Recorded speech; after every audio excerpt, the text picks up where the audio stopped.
I got it.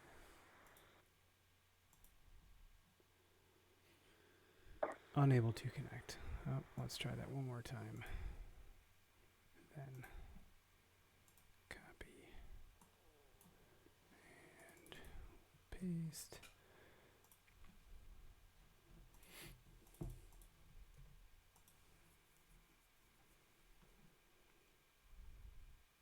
Oh, it says unable to connect. Well, I think I broke it already. We're just going to take one more second here to double check.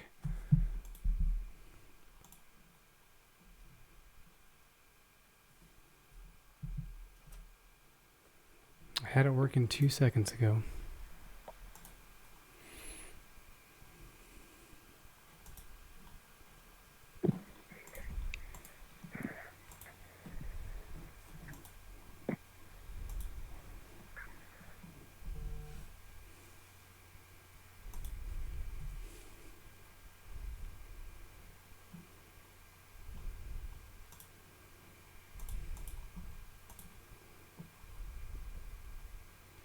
Right now it's 7:01 and I've done nothing productive. Hey folks, we're live. Hang in there with me. I'm just doing one thing real quick, and I promise it should be worth the wait. You're not going to make me sing, are you? Yeah, I will. Just to entertain everybody? Sing, Bear, sing. So, okay, we're going to get started. I'm going to work on this on the side here, but before we kind of get into everything and bring our guests on and all that good stuff, we're going to call out our sponsors, which is what we do at the beginning of the show because we love them. Because I think most of them feed us. Well, they definitely feed your caffeine habit, that's for sure. Right. So caffeine habit, whatever you want to call it. Meat habit. Whoa. Hey. We don't have any of those. This is not one of those companies. Okay. Backwoods Grind Coffee feeds our caffeine habit. And if you go to backwoodsgrind.com, you will notice their website smells like coffee. Delicious, gourmet coffee. I brew it every morning. It's one of my favorite parts of the day. And I like the camp house. I've tried the Fireside. High Noon. I can't remember if I tried the High Noon. It's not bad. I might have. The Fireside definitely has some more grit to it. Yeah. The camp house is a little bit smoother. Yeah. I believe. Yep. But if what we're talking about interests you in any way, you can go to backwoodsgrind.com and you can enter code W2H podcast for 10% off. So that's pretty neat. How neat is that? That's very neat. That's very neat. We like to say that Greg and I have switched boots. At least if you're here in the Midwest in Wisconsin, Michigan, Ohio, Illinois, Minnesota, whatever, they're really good for early season. They're excellent for early season. So they go up higher on your calf. Some of the one model zips. It's called the Royal Zip. So we're talking about Gumleaf boots, Gumleaf USA, gumleafusa.com. And they're just a higher quality boot. I think they're 85% natural rubber. They're super comfortable, super durable. They have a Vibram sole. Yep. That's Vibram a big deal. sole that grips like no other. And I got to say that just that 85% rubber that they are made out of, very soft, very supple. Soft and supple, huh? Is that a good thing to say on this? I don't know. That's one way to describe it. Sounds a little weird. So then, if you want to save 10% off of their boots, you can go to gumleafusa.com and enter in code W2H2020. And then our third sponsor, we call out in a separate segment, but it is musket powder. Can't shake it enough. It's a seasonal, so it's homemade, camp tested, and it's really good. Like we've been putting on everything in this house. Yeah. Some things that aren't food. What? I'm just kidding. No, you just got weird. Of course I did. So no, it's really good. And if you want to try that out, so actually we do a recipe of the week every week. So if you submit a recipe, you have a chance to win. But if you want to just buy it outright because you love it, and you want to see what it's all about, you can get a BOGO if you go to musketpowder.com and enter in code W2H podcast. So that's our call outs for the day.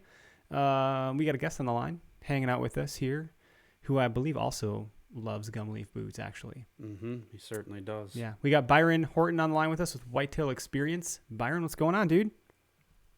Hey, you guys. Really appreciate you guys having me on, and excited to be here, excited to talk hunting. Hell yeah. We're happy to have you. And I did fix the Instagram thing, so it's official. Well, that's good. Cool. All while I was doing sponsor call-outs. So everybody gets to be even more Insta-famous than what they are already. Fun stuff. So Byron, you've been very busy. We've had you on the show in the past with your partner in crime, Dave, right? Yeah. Yep. Mr. David Ebright. I'm just terrible with names, so I'm afraid that I'm going to say the wrong name every time. I think I've called Greg Jeff 100 times. You called me more than that. Honey. Wow. Byron, you're out of Ohio, right? Yeah, out of Columbus, Ohio here, and that's kind of that's where I do most of my hunting. I do dabble a little out of state, but yeah.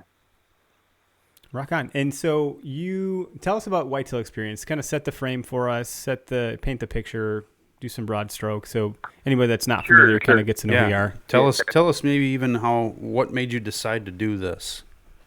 That's okay. Yeah, that's the quick elevator speech for Whitetail Experience was,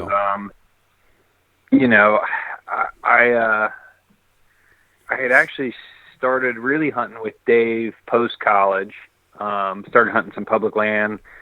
Started hunting together, and we kind of started having a little bit more success as far as knocking bucks down and getting on higher caliber deer. And something that I kind of look back at what stemmed the Whitetail Experience was I personally didn't have really a father that hunted or a hunting family, and I was straight up tricked by the industry. I felt like I had to buy products, and that's how I killed deer.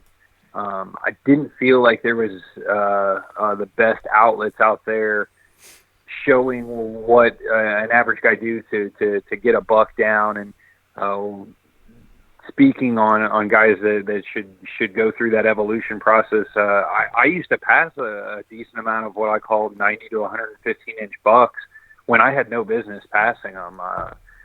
Especially if I look at where I was hunting and what gear I had and the knowledge I had, I should have been shooting those deer and learning from those experiences. And so, we kind of said, let's make a run at this. Let's film these hunts. And that kind of, is obviously there's a lot of people out there that want to film, but it kind of has evolved now into a brand based around, public land hunting, mobile hunting.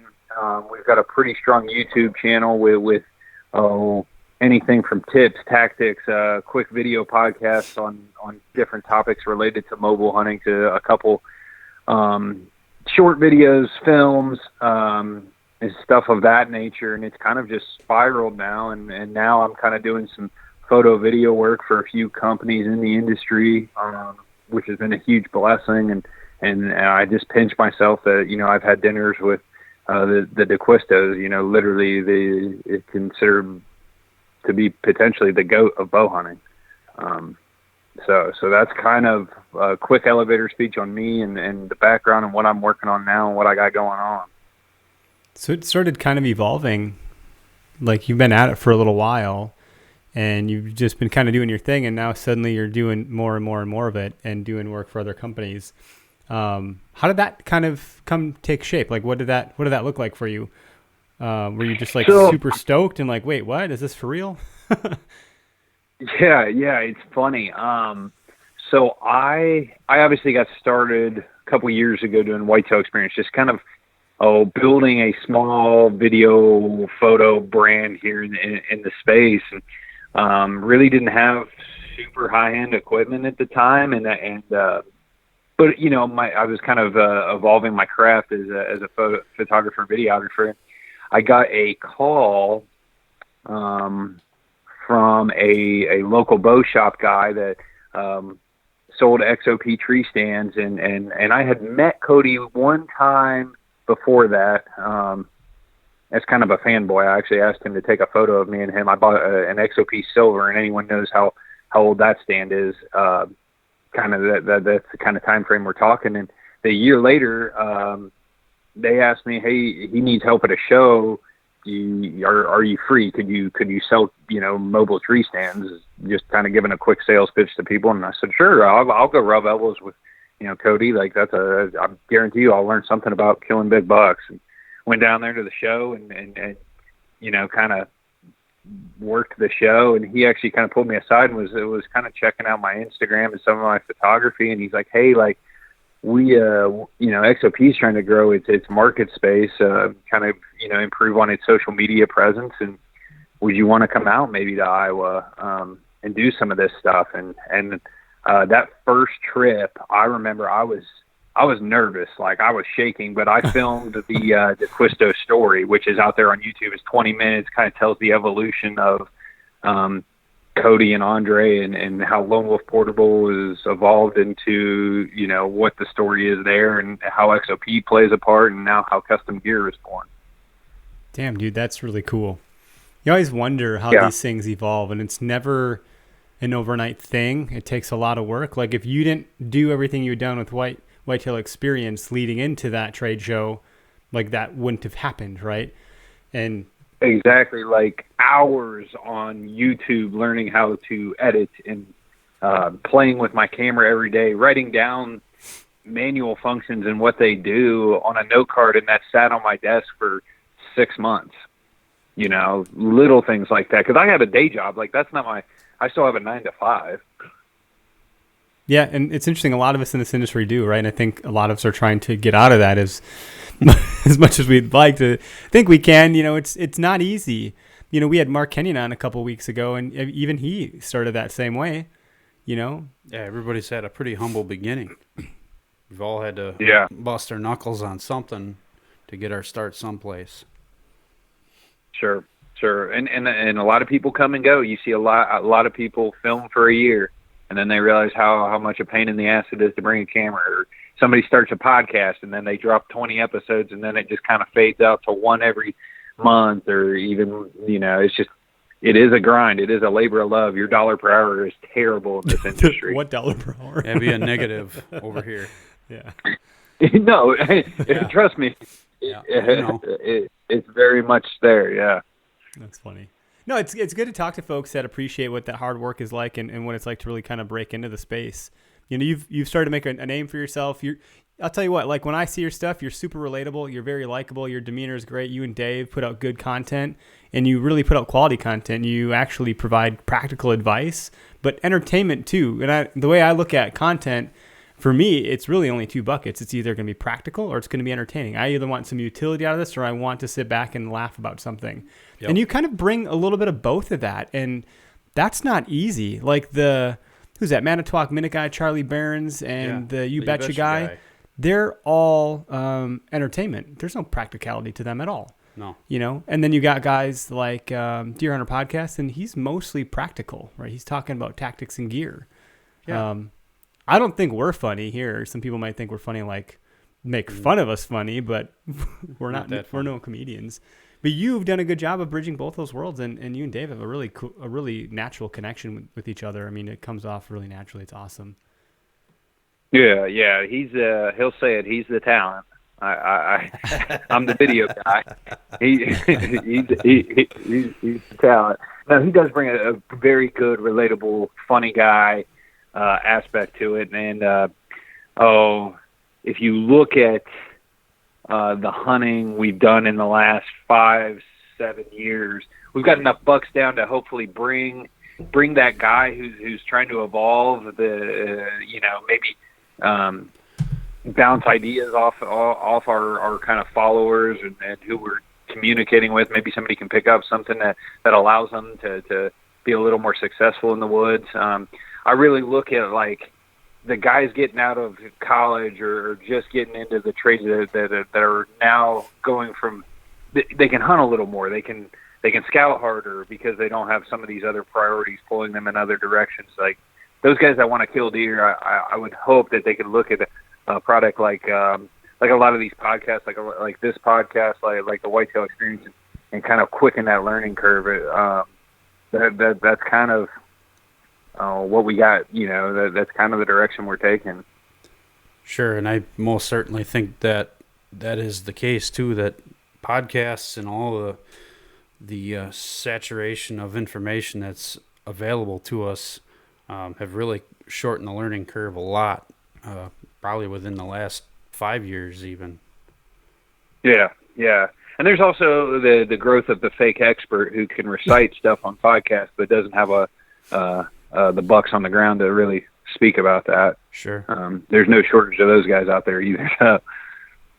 That's an interesting point. So, like, I'm one of those dipshits that doesn't have a big buck on the ground, but I also don't claim to be an expert. And you don't claim it. Yeah, No. right, and that's it. So that's the okayest mentality for me is, hey, I'm only okay at this, but this is a learning process, and I'd argue that I've learned, I don't know. I mean, it's one thing to listen to podcasts. It's another to, like, intimately listen to people every single week. Well, and then take and apply it, too. And trying to, right? And I've certainly seen a big... a fairly dramatic increase in like how close I'm getting to that success and starting to taste what it can be. And boy, oh boy, if I had more time, I think I could really close that gap. But I've been making a lot better use of the time that I do have because of what I've learned. Even Greg and I this last year, we cut into a property and I was thinking about a certain way and Greg validated that with me. He's like, no, we're going to go in this way. And this is where I think at this time in the season where we can go. And we got real close. I could have shot a doe, that's neat, but we were after something else, and it was pretty cool. Yeah, and you said shoot a doe like that's nothing, dude. You're still going through that final 10 seconds of bow hunting, and there's a lot to be learned there. I feel like one of the biggest mistakes in my bow hunting career was age 22 to 26, 27. I wasn't shooting does with a bow. I was waiting till gun season. I'd shoot them with a gun. And I'll be honest, that's a lot of bow archery practice of final 10 seconds that I kind of wish I had under my belt. You know, I look at that as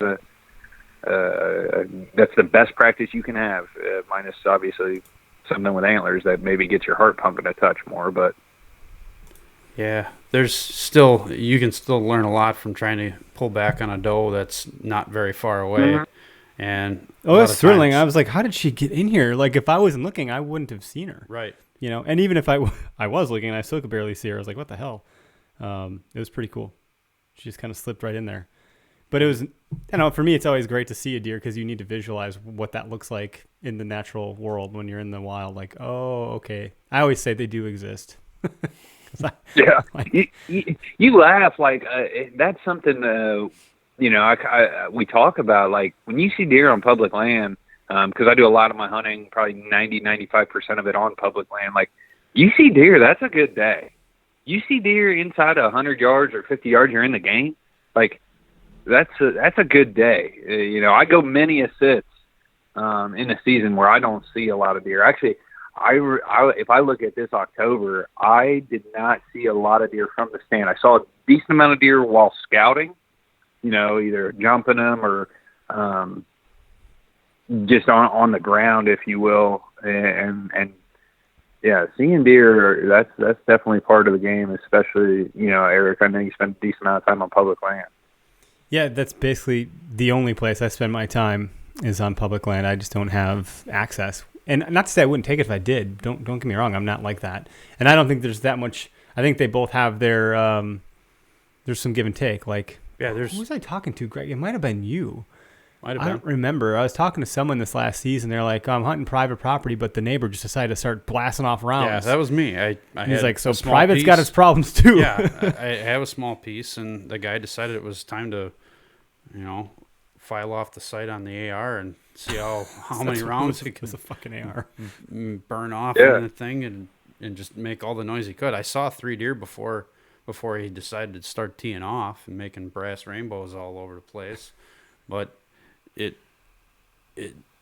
shows you that there is problems no matter where you go, and it's always depending on other people. When you can burn a private property quickly, right, depending on the parcel size, and public land, there's so much of it. Burn, baby, keep going. Yeah, and I think some of the deer on the property are even used to certain areas getting sent through them. Mm-hmm. They know that if they cross this one trail where humans are always crossing, we're probably not going to do it until after dark or early in the morning, or when there's a lot of cover in summer when maybe we don't smell humans as often. Yep. So, yeah, it's all got its problems, if you want to look at them as problems, but you can use those to your advantage too. Yeah. I personally, my family owns 18 acres. I'm the only one that hunts it. And that kind of pushed me actually to start hunting public land was, if you told me I had one day to kill a doe, I'd probably hunt that public or that private piece. But if you said go kill a buck in the 130s, I can't say that's the piece for it, just because of like you said, external factors. I just don't have a lot of trail camera or visual history of bucks in the 130s on that private land. So that's kind of where I started hunting public more. You know, I kind of wanted to get onto a higher caliber of deer. Yeah, the opportunities were greater. Yeah, exactly. So for me, that's kind of why I started hunting and trying to evolve that public land game, really. What was it for you? Because you've gotten some good-looking deer, and I'm not saying like. So first of all, I really loved what you said very early on, that you kind of got duped by the hunting industry. Can you talk about that a little bit more? Yeah, like I can remember I was in college, and I just started getting into hunting. Like we're talking crossbow and a borrowed like overall onesie, and just ate up with deer hunting. Like I'm talking, me and a buddy would go paintball hunt deer in like 10-acre woodlots in the city.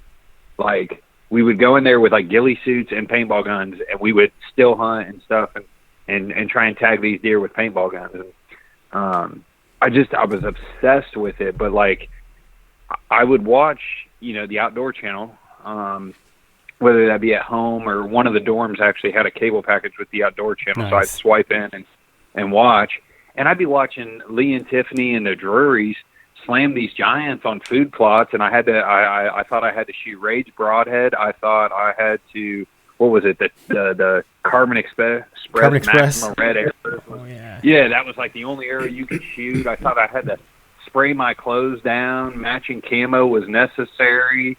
Pink 69 was going to give me every booner in the county.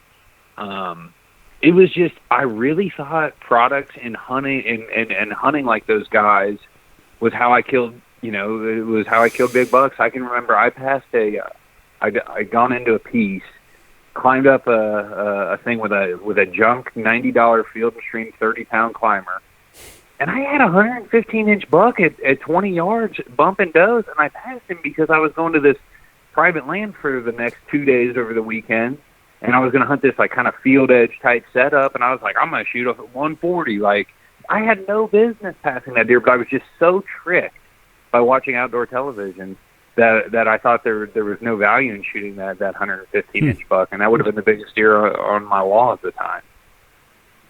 That's fascinating. Marketing at its finest. Well, and you wonder how they got me. I wonder how this stuff has eroded their margins, right, or their ability to do that, because less people are watching cable, right? We had a guy on from the Sportsman's Channel a couple weeks ago, Michael Lee, and he's like, dude, I don't even have the Sportsman's Channel. And I was like, I'm not even sure you should be saying that out loud on a podcast. But that's the reality. And look at how we just talk about how easy it is to learn and accelerate that learning process and kind of shorten that learning curve by listening to podcasts, watching YouTube.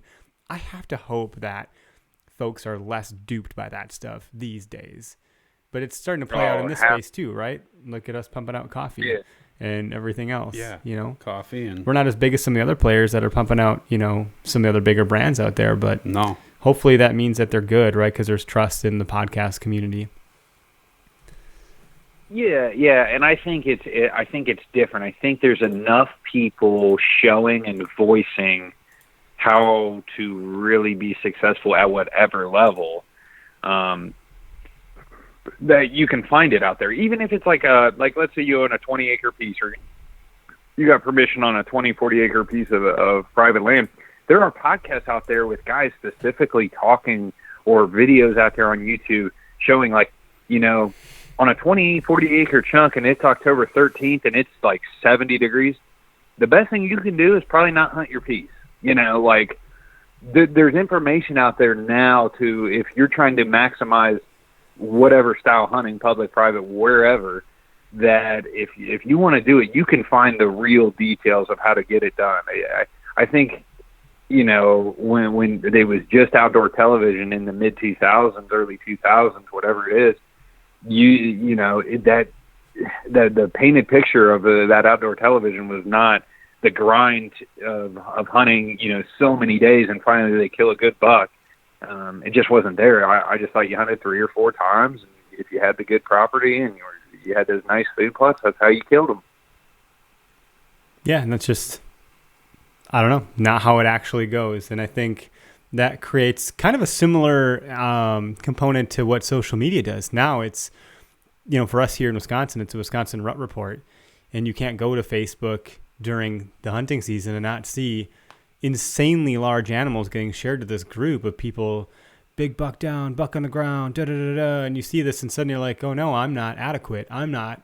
Why am I not doing that? What am I doing wrong? And so that same experience you'd have on TV many years ago of, well, they hunted 3 times. They must be so good. Why can't I do that? I must suck. And now you're seeing that play out on social in a different way, I think. And so it's good to talk about this just to help people understand, like, that's not reality. And when you have hundreds of thousands of people on one group, you're going to see stuff and it's going to appear like everyone's getting a deer. But in reality, that's not true. No. And hopefully there's enough other real, either day-to-day showing the grind, showing what's done in the off season, showing how people have scouted, 100 miles in the timber from December to March, and that's how they killed a good buck. Like, I hope, social media does kind of slant your view of only the positives and the day they find a shed. But I hope there's enough, showing kind of the backstory to how everything lays out. I hear you. Social media is only a glimpse into what's going on. Yeah, and I think that's why I liked your video so much, is you told a longer story, and I get it. Like, getting a buck on camera and getting the kill on camera, that's the money shot, right? And some of the other stuff is like, okay, yeah, how many B-roll shots do I need to see some guy walking through tall grass or, walking up on a camera? Yeah, putting up his tree stand, doing all that fun stuff, checking a camera. That's part of it, but at some point people want to see that money shot, and I don't know, I hope people appreciate the other stuff too. My mantra is like, maybe not mantra, but what I love is when you sit still in the woods and you let the world move around you rather than driving down the highway at 70 plus miles per hour, constantly moving, constantly going from this to that, to this to that, checking your phone, blah, blah, blah. And then when you get out to the woods, finally you go into slow-mo mode and you get to see the forest come alive. That's a part that, I enjoy seeing captured from folks doing it that way. And then telling that story, which I think, again, you've done just a really good job with. I think you get it. Yeah. This past video, some of those shots that you took were pretty awesome. Well, thanks, guys. I do appreciate, and that video also laid out that we talked about that a little bit before the show. That You kill a buck late in the rut, you can show the grind, you can show the it sucks factor. I tried to incorporate, showing a couple shots of carrying that stand in and out, because that's what I got to do. Right. Show a guy staring at maps at 2:45 in the morning before he leaves, because that's how you kill deer, okay, the wind's actually a little more north today instead of northwest. Does that affect where I'm going or what I'm doing? I wanted to, if truth be told, I would put a 15-minute film out, and 10 of that would be like scouting, 5 minutes of a grind of the rut, and then I'd kill something in the last minute, and then I'd probably take another 30 seconds to show all the dragging out, because that's also a huge part of that process. Yep. But you can't show 10 minutes of scouting. That's just not sexy, but you can show a little bit of that. Yeah, it's like baseball, right? Like 90% is boring as shit, but when that action pops off, it's like, oh my God, this is exciting. But seeing the whole baseball game, there's a reason we get drunk and eat peanuts. Like, there's a reason, we have a lot of snacks in the woods. Yeah, a few snacks. And drink the night before. It's funny. But then you see the highlight reel. It's like, whoa, man, that must have been a great game. You're like, yeah, it was great when those things happened. But, unless you have an appreciation for the sport of baseball, like, you're not going to enjoy all that stuff. Unless you have an appreciation for nature and being in wild spaces, you're not going to appreciate that. And folks should. I think that's you talked about earlier. You said seeing that doe, that's a bonus. And I agree. I think seeing a deer is always a bonus. Being out there is, a privilege, and seeing a deer is a bonus, and getting one's, food in the fridge. Yeah. Because I always 9 out of 10 hunts, right? You text your buddies or you call your hunting partners. What'd you see? That's what you ask. What'd you see? Did you see anything? Hopefully it's deer, and then the follow up question is, well, how was the buck sign? If generally how that conversation goes with our group is, oh, what'd you see? How was the hunt? Do you think there's other pressure? And what was the buck sign? Yep, sounds about right. I was trying to think. I was going to say something else about hunting with Greg this year, but I forgot. Oh well. What, that it sucked, or? Nah, man. Throwing Greg under the bus. He threw himself under the bus. I did make him walk in some pretty cold, deep snow out to a middle of a marsh that probably wasn't the most ideal place if one were to get an opportunity to shoot one. You look promising. I'm not going to lie. Oh, yeah. But, it's funny. You talk about that grind. That was a hell of a hike. And then I went hunting with Connor, the whitetail drifter, mid-season in the driftless region. And, I got up at 2:30 in the freaking morning to be in the car. And I packed the night before to be in the car by 3 so I could get to him by, I think, 5. And I got there at 4:50. And he was already there because he was at a campsite nearby. And we hiked a hell of a ways in. And we thought we were in a great spot. And, we didn't see shit. And then the next day, of course, he shot a monster out of a similar area. But that was time away from my family. That was a lot of time behind the wheel by myself in a car early as shit. And, we didn't get anything. And for me, it was about the camaraderie of that one and learning and hunting a new experience and learning from other folks that I think are, a little bit more dedicated than me right now with that. And it was great. But I didn't document that. I'm not good at the documentation side of things, but I could have. But if I would have got something, no one would have known that, I'd done that much stuff to make that happen, or that I miss my kids and all that good stuff, Sure. I think there's a couple of things there to touch on. One, filming what sucks generally makes for good film.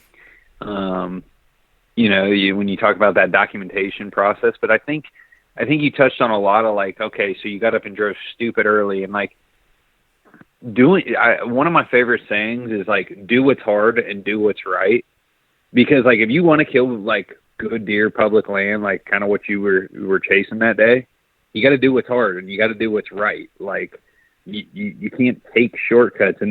And I guess my third point is that's kind of that's hard, right? But it's also easy to do 1 to 2 days. But to do that all 4 out of 6 days or 4 out of 5 days, or every chance you can hunt from say October 20th through November, that's when I take a majority of my vacation. I take a little bit late October and a little bit, first couple weeks in November. And if I still haven't killed, then best believe I'm going to put in a couple more days around Thanksgiving. Mm-hmm. But if you're not getting something, you're like, man, I'm working so effing hard, where's my return on this time investment? And that really eats you up sometimes. Because it isn't easy. Yeah. My wife's like, oh, I wish I loved hunting. I was like, yeah, I don't think you get it. It's not that it's easy to do, but I'm challenging myself. And I'm trying to, rise to the occasion and fulfill the challenge that I put before myself. You think I want to just go sit in the woods and suffer on some rainy day and not be with my family? Maybe sometimes if the kids are crazy. But no, by and large, of course I love it. But, you do that, like you said, over a course of a week. And suddenly you're like, what am I doing out here, Yeah. And I don't think I'm the only one that thinks like that. Maybe I'm wrong. Maybe other people are like, are you crazy? I want to be out every day of the year. And maybe. Sure. But I find this a lot. It's real easy to sit there on a sunny Sunday afternoon and let's just call it February right now and watch a hunting show and be like, oh, I'm fired up. I can hunt real hard and I can kill a big buck and that's what I'm going to do. Well, when push comes to shove and it's November 15th and you've hunted 10 out of the last 14 days and you're running on low sleep, it's real easy to say get up at 5 in the morning and get out to your spot maybe a touch late, then say get up at 3, get there, hike into the woods, hang a stand, go to the harder location that's farther back, and just maybe it works out. But if you kind of, it's real easy to sit there on a Sunday, in February and be like, oh yeah, I'm fired up. I'm I'm going to put in all that work to kill a big one. And then November 15th rolls around and you're tired and you haven't slept much. And then you go on a hunt that maybe is like a 6 out of 10 location because there's better stuff, further in, or you got there late because you wanted to sleep an extra hour. I think that's not talked about as much as that mental toughness, that ability to grind. Yeah, I was gonna say. So what we're really talking about here right now is mental toughness. Right? Yeah, a little bit. And David Goggins talks about that a lot. If you ever care to listen to that guy, he's a fucking maniac. But you can take a fraction of what that guy talks about, even if you follow the 40% rule to a fraction of that. You could do the 10% rule, and you'd still be better off than you are currently. Talk about mental toughness. Good thing he's not a deer hunter. He'd put us all to shame. Dude, it's so funny because mental toughness, is what we just described and talked about. And yet, have you ever heard that subject talked about on hunting television? No, because they've only sat out there for a little bit of time. Oh, it's raining today, but we're in this blind and we got our Mr. Heater here and we're good to go. Yeah. Sorry if that was really stereotypical. Yeah, it was totally stereotypical. No, I mean, yeah, you will. Shots fired. Yeah, but you're not wrong. But yeah, mental toughness is not talked about enough, I feel like, in bow hunting. In so many aspects, from practicing to hunting to what's your yearly regiment. Like, mental toughness, I feel like, is definitely something that separates people. Mm-hmm. Well, I'm too stupid to know the difference. I just want to keep going to the next hill. I've talked about this on other shows. And, I go hunting my dad in the Nicolet National Forest. And it was so serendipitously let's just go over that next ridge. And that kept happening for miles. I'm like, for fuck's sake, I'm not going over another damn ridge. I can't do it anymore. But then curiosity would strike. It'd be like the same thing fishing a river in a canoe. Well, let's just go down one more bend. Yeah. We'll just do the next bend. And so we would do that. And next thing you know, we've hiked so far. But it wasn't because we're hardcore. It was because we were curious and thirsty for adventure and learning more. And as a result, the byproduct was, I guess we hiked really far. So we were just a bunch of idiots. And I think you don't have to be so quote unquote hardcore. I think that's great. And I love to use that as a motivation tool. But for me, it's like, oh man, if I fall into something, if I get sucked into some mud hole or fall over, that's just more for the story for me. And it's fun. And it's miserable at the time. You're like, God dang it. I just dropped this. Yeah. I got poked. I'm like, my eye is bleeding. I can tell you, if you and I went to that spot that I took you to in October. Yeah. Oh, yeah. Now, well, this is where I draw the line. Mosquitoes. How about better yet? All the deer flies that are in there. Yeah, see, I'm a baby, man. But I did the Boundary Waters, and it was brutal, man, but I loved it. Yeah. Yeah, Greg, you're like a swamp hunter, and the bug factor, the trudging through colder water once you get to what I'll call mid-October, I think that takes some mental toughness to keep hunting and getting after mental it. toughness, but that's where you're gonna kill a good one, or just a dumb bearded guy thing. Gun season, I had a whole crew with me. We were gonna push a spot, and I don't know if I told you this story or not, but we had to go through a real wet patch of timber, and some years it's real dry and it holds deer. This year obviously was not the case, but I spread these guys out and I was going to flank around and go up from that timber so I could be a stander. Well, I had my stand, my rifle, my sticks, all my crap on my back, and I'm sinking in the muck. And then I get to this spot where I'm trying to cross and get on. There's a high bank. There's a berm that takes you to the north. And I looked at it, and it's cattails, and it's wet. So I started walking, and as I took more and more steps, it got deeper and deeper, and I was crotch deep in ice water. And then I got into the cattails, and then it was nothing but ice. So I'd try to stand up on the ice, I'd break through. So all you're doing is post-holing through ice, and it's freezing, and my legs are all cut up, but they were numb. I couldn't really feel it. So, yeah, we do some dumb shit, and we put ourselves through things and call it mental toughness or stupidity. But in the moment, you're like, yeah, I hate my life right now. Yeah, but I got people counting on me to be out on this spot, and I'm not going to make them walk all the way out here because it was a hell of a walk from the truck to get back there. Sure. And I'm not going to crap out on these guys. Good one out? We didn't pick anything up. It was garbage. Okay. I felt terrible for walking them guys out there, but half of them knew that the possibility of getting something may or may not have been good, and for the most of it, 2/3 of them were good sports, and we all had a good laugh, and the other few were just kind of pissed off. Well, I climbed a sheer cliff a couple of years ago during gun season, thinking I was going to drive deer, and it took me probably 2 hours and some serious concern for my life. Yeah, going up a both for fear of bluff. Actually falling and dying, but also that I was going to have cardiac arrest. Yeah. I was like, what am I doing? Yeah. And that was stuck. There was no other way to go than up. At that point, I was like, I got to keep going. Yeah, and by the time I got out of that, crotch deep ice water and onto the berm and walked another 400 yards to set my stand. So I'm setting a stand. My gum leaf boots are full of water.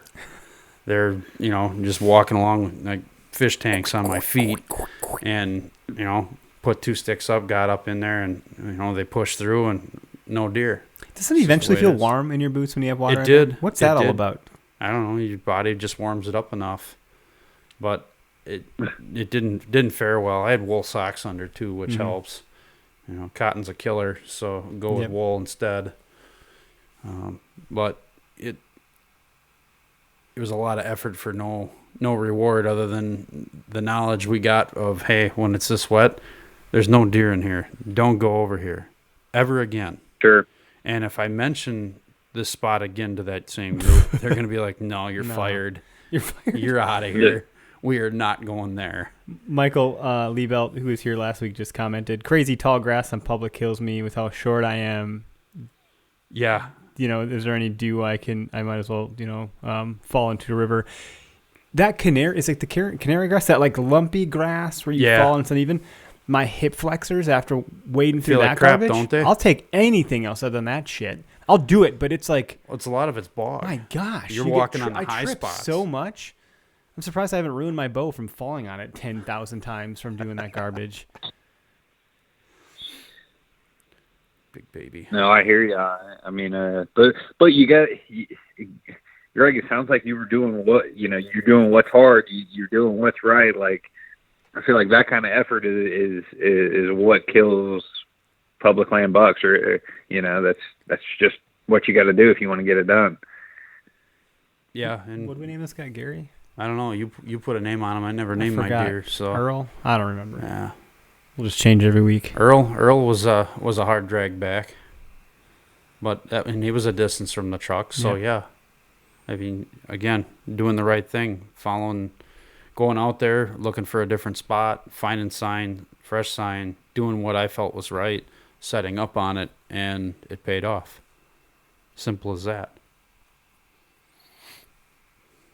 What are some of the most fundamental things you've learned, Byron, as you kind of moved up the ladder towards some more mature animals? What really kind of were the things you'd point to as this was a game changer for me? Either mental or tactical or gear?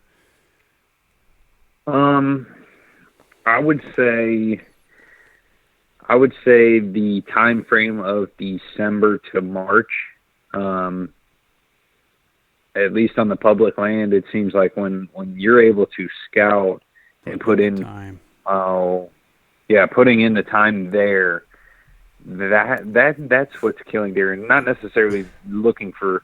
I don't find a lot of sheds, so it's not necessarily about picking up sheds, but scouting, learning ground. I think that has been a big lesson in what I do and being successful. I would say not spreading myself too thin has been a learning curve. I used to, even probably 5-6 years ago, I wanted to hunt these 6 to 8 pieces of public land, and I kind of have dialed that back to about 3 to 4, and I would say 3 dominant and 2 a little more so are kind of my regulars, where I'm and really just kind of fine tuning those areas and re-scouting them, but also you're pretty in touch, I feel like, and you're not trying to be everywhere at one time. I think at one point in my hunting career, I was trying to be everywhere at one time. Obviously, the power of first-time sits. I'm looking here. I'm sitting down here in the basement. I got a couple deer on the wall, and most of those deer are on first-time sits. That's a second-time sit. And not necessarily like having the best mobile hunting gear, but when I went from a $100 climber to like a $280 climber, that was like, oh wow, now I've got a Cadillac. Like I said at the time, I was like, I hope somebody steals my bow, not my climber, out of the back of my truck. Like I valued that thing way more. It was I don't even know if the brand's around anymore. It was a Tree Walker. I remember I saw it at the Deer and Turkey Expo in college, and I couldn't afford it.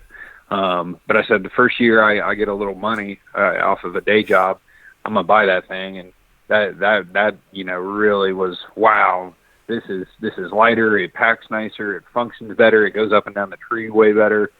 That thing was definitely a game changer. And obviously now you've got the stand and sticks, and that's part of it at this point. But I would say those are my three big takeaways. Is you kill deer in December to March. I'm trying to improve on my in-season scouting game. I've killed, I feel like, the last couple of deer have been off-season scouting meets an in-season scouting decision on where to go, what to be at. I'm not the best at that, but that's a high area as far as like my areas of improvement.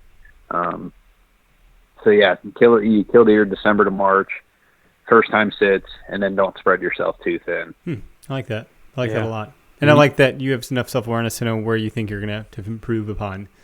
That's pretty cool too. And I recall about a little over a year ago, you and I talked about that. You were expressing about all these cool properties that you thought might have good potential, and there was quite a few that you were kind of naming off to me, and like, man, it sounds like you might be spreading yourself too thin. I would just pick a handful, and you kind of. I don't think I really gave you that advice, but you think that's the idea that you were leaning towards. Well, you had come back from the in-fault workshop. Yep. And I was picking your brain on what you'd learned on the being there. Yep. And being there, what Dan Infault even had put out there too was, look, I got all these spots, and I won't be able to make it to all these spots. I'm going to pick the ones I think are, the highest percentage spots and go to those. But if maybe I can't get to one of those, I have other spots I can go to. So, yeah, I mean, it was definitely some good advice for sure. Yeah. And I also have like an ace in David Ebright. I'm going to just call him out because the fact is I can tell Dave, hey, go look at this pin. And whatever he tells me when he gets back from a scouting mission or a hunt, dude, he could tell me to do X, Y, and Z, and I'm going to go do it because it's like a second pair of eyes in the woods. I trust him with his opinion to assess deer sign because we've spent so much time doing these scouts and looking at maps. And like I have somebody who is, because we can't hunt all these locations, or we can't hunt every day like some guys can. No. But there has been times that Dave and I have used each other to create an opportunity, whether that be looking at maps together or he gets a visual one day or like I was hunting and I seen a good buck and then he filmed me. We scouted together and the next day he went in and had an opportunity at two deer. One was one upper 40s, one was a mid-20s buck, but he wouldn't have hunted that area unless I gave him some intel first, then we combined our intel, and he went in there and almost killed a nice buck. Like that's an ace in the hole. So I would say that kind of a fourth to piggyback off that is like a good hunting partner or that like small core group. I'm just pointing at Greg over here. I got a good hunting partner. And like, I'm starting to build that core group. I talked to Connor regularly. He's someone I look up to as a hunter. I can just see his effort. He does a good job of documenting everything, and you can just see how much effort that guy's putting forth and time and energy between him and Greg and our buddy Jeff, and my dad, my buddy Joel. Like, I think I got a good group of guys around me that are really helping to try to get me to do something cool here. Yeah, Jeff's always willing to help and lend a hand and give advice, and yeah, he's a good guy to be around. Yeah, and Jeff's been doing it for a while at a high level, and you're only going to absorb little things from a guy like that. So I think that's a nice add to our conversation from earlier. He's not a guy that's pushing, so to speak, his brand on you. He's going to give you what works, and what you take away from it is what you take away from it. And he's always, there to congratulate you when you've got success, or he'll ask questions, what'd you see over there? How would you go over there? Or, why would you go over there? So he does it in a teaching way, which is what I like about it. I just like sending him my pins or a map and be like, all right, Eric, here's where you want to go and here's why. I'm like, all right, I don't think I can make it to that point. That's crazy. Right. I think he's just trying to fuck with me. I'm just kidding. I know he's helping. Well, dude, why don't you share, I asked you early on if you could share a memorable hunt with us. Hopefully that seed has sprouted, and we'd love to hear your most memorable hunt to date. Sure. I would say it's the story of the climber buck.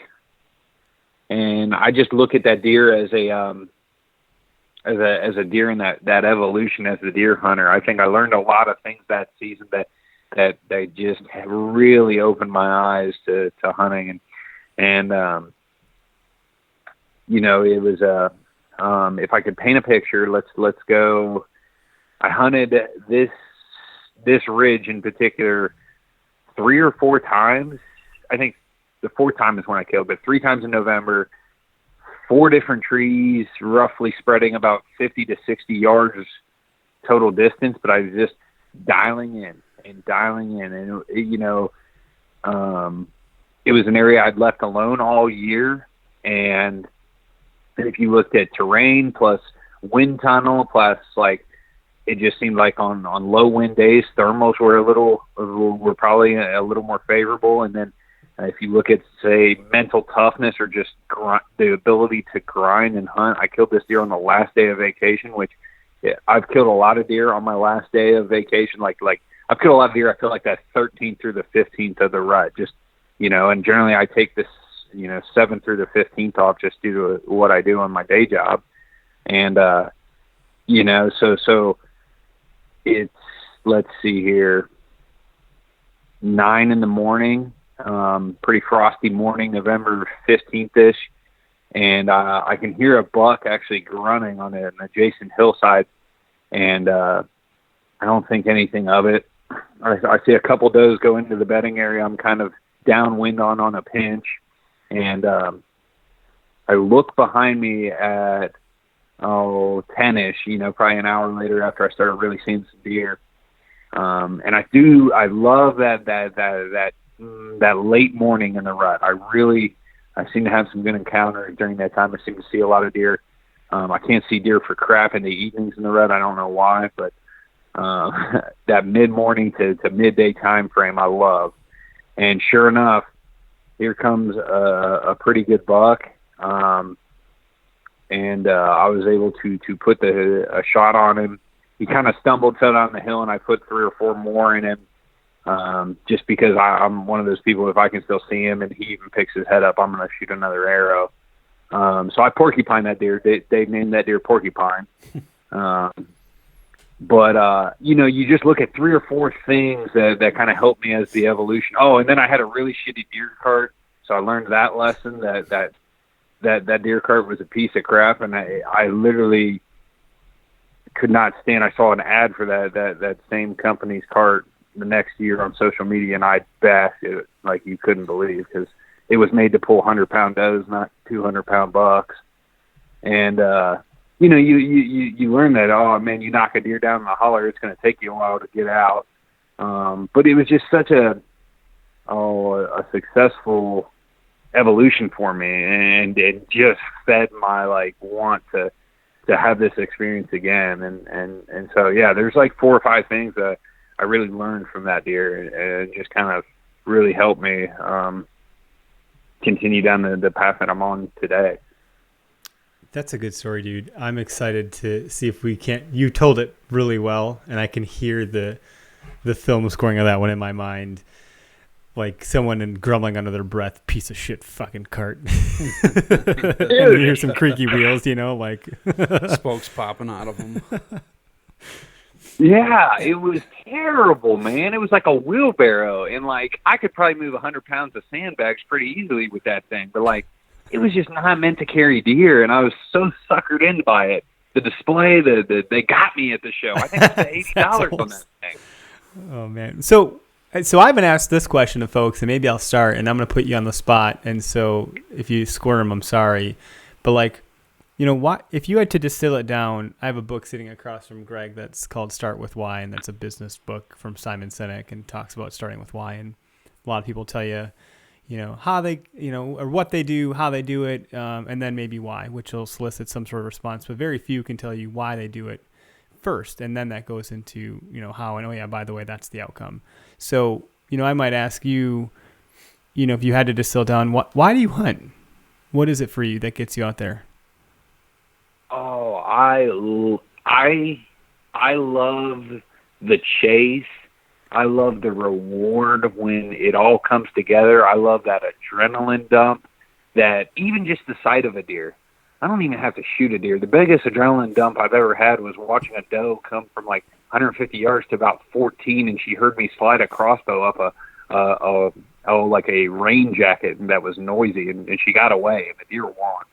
I mean, I am just ate up with that chess match of getting on deer in general, and I'm fascinated by nature. And I love a sunrise. Like, there are so many things. I'm ate up with hunting, man. Like, I don't even have to kill deer. Like, to me, it's not about that final 10 seconds, but I just love that game, that pursuit, that nature. Like, I've got some sort of like primal drive. That's good. That's a great response. That sums it up for me. Yeah. Dude, you came on in a pinch. We reached out this morning, and you're like, yeah, what time? And we appreciate that a whole bunch, man. We know you're a busy guy. You got a lot going on, a lot of positive things. There's a lot of eyes and ears on you right now, and we're happy to have the opportunity to talk to you. Are you coming to any Wisconsin deer shows? TBD. We got a couple projects in the works that I may end up that way. It all kind of depends too. But no, I really appreciate you guys having me on. I really like a lot of what goes on with your podcast, the public land focus, the learning and teaching, and highlighting my film. So you guys have just really, I enjoy this kind of conversation. It was a good one. I mean, it was loose, but that's fine. We don't have to be so regimented to hit every bullet point of a discussion or something like that. Like, it's nice to have that flexibility and that elasticity of a conversation. And I think this one, if nothing else, was highly relatable to a lot of folks for a number of different reasons. If you can't relate to this podcast as a hunter, then fuck you. No, I'm just kidding. Whoa, wow. I'm just kidding. That was the Scotch. I'm just, no, but really there should be a lot here for folks to just kind of nod their head to. I picture people just being a bobblehead in their car to this one. Yeah, and you found the bottom of your Scotch glass pretty quickly, didn't you? Yeah. It's not even that so I like the Scotch, but I just like the activity. This could be water. It'd be the same difference. I just need to be doing something. But this Scotch, I can't pronounce it. What's it called? Oh, wow. What does that say? Not even going to do it. No. Your Auschwitz Scotch that you bought. What? Okay, guys, gals, look at the camera. Don't even try. What the flip does this say? And it's not because I'm drunk, for the record. I can't pronounce this, but it's damn tasty. Auschentos Shan. Wow. Yeah. Do you guys drink it on the rocks, or do you drink it straight? We drink it on the rocks, and then once I finish that, we drink it straight. Yeah, once the rock has disappeared, it's straight up. Mm-hmm. So it's not bad. It's good. It's an acquired taste. But the Dalmore, which I can pronounce, This is good too. This is a good one. And I try to mix up. We tried, what did we try that one time? Laforgue. All these names I can't pronounce. Lafrag or Lafrog. Super, I guess the term is peat. It's very peaty. Had a real heavy super smoke to it. Too smoky. So I found my extreme on that. And like I like smoky, but that I'd actually gone too far. A little more than one could handle. But we keep trying new ones here. So my go-to is Johnny Walker Black because I can't afford the blue. And the red's just, red. Right. What about you? Are you a bourbon guy, Scotch guy, gin? What is your poison? These are actually poisons. Occasionally, I will do a bourbon ginger ale. There you go. But that is most of the time it's a beer thing. See, I'm with you. That's good there too. We'll crack some bush lattes on the show, but I've really been doing the Scotch thing, because the same reason you mentioned. If it gets warm, I'm not doing it. So I can handle the Scotch at room temperature. I can't handle the beer at room temperature. I'm not drinking piss. Yeah, I'm with you. I gotta have them ice cold. We gotta get a fridge in here. Beer fridge. Yeah. That's the next investment after the mixer shows up. Yeah, my birthday's coming up. I'm just putting that out there, everybody. If a fridge a shows up fridge at my is not house. cold. Yeah. A fridge is not cold enough. I want them ice cold. I like a cooler ice water, and the you got to reach down in there and find them. Yep. I do like that. You're right. Bucket of ice water. You can have 20-minute cold beer if you have plenty of ice in it. Maybe we don't need a fridge. We'll just get a bucket. There you go. Yeah, you laugh. I have my wife's mixing like something you would mix up like a pancake batter in right in front of me, and I put 3 beers in there and covered them with ice. Nice. Cool. I didn't hear you crack any. You must have been real ninja about it. Well, yeah, I think that's a little bit of the audio guy in me. Like I was popping them at full arms reach away from the. We don't care. We want those sound effects for the show. We got to keep it authentic. Yeah. We don't edit stuff out. We keep it That's rolling. true. Everything but when Eric lifts a cheek on his chair. Yeah, well, silent but deadly. So, just as a final note, like make sure people know how to find you. Please get the plugs in. Please share how they should be consuming your content. Yeah, definitely. Look at Whitetail_Experience on Instagram. A lot of short videos, photos there. If you want to go to our YouTube channel, that would be awesome. Wide variety of stuff there. A couple video podcasts, couple quick tech tips like how high you can get with 1/8 and 3 sticks, how high you can get with an 8 and 4 sticks. Obviously, we got the big buck films there. That we just released my 2019 film. That's what we talked about majority of this podcast. But yeah, look us up on YouTube. That's where a lot of our stuff's going. Cool. And then anything. I obviously do a little bit of the decent amount of the photo video stuff over on Lone Wolf Custom Gear as well, and I'm the editor for Whitetail Addictions, and so we're putting out some cool older episodes from back in the day. Those are self-film guys, and so that's kind of a little more relatable in today's world, but they're killing some big deer self-film style, and that's kind of cool to see. And obviously we've got a handful of guys that killed some bucks this year that I'll be editing and getting those out as well. Cool. Nice. That's awesome. Cool, man. Well, thank you for being on the show. Thanks for taking time out of your busy schedule and shooting the shit with us. Yeah, we really appreciate it, and thank you for doing this last minute. I'm gonna end the live stream. We'll keep you on for just a second, and thanks everybody for tuning in. Thank you. Good night.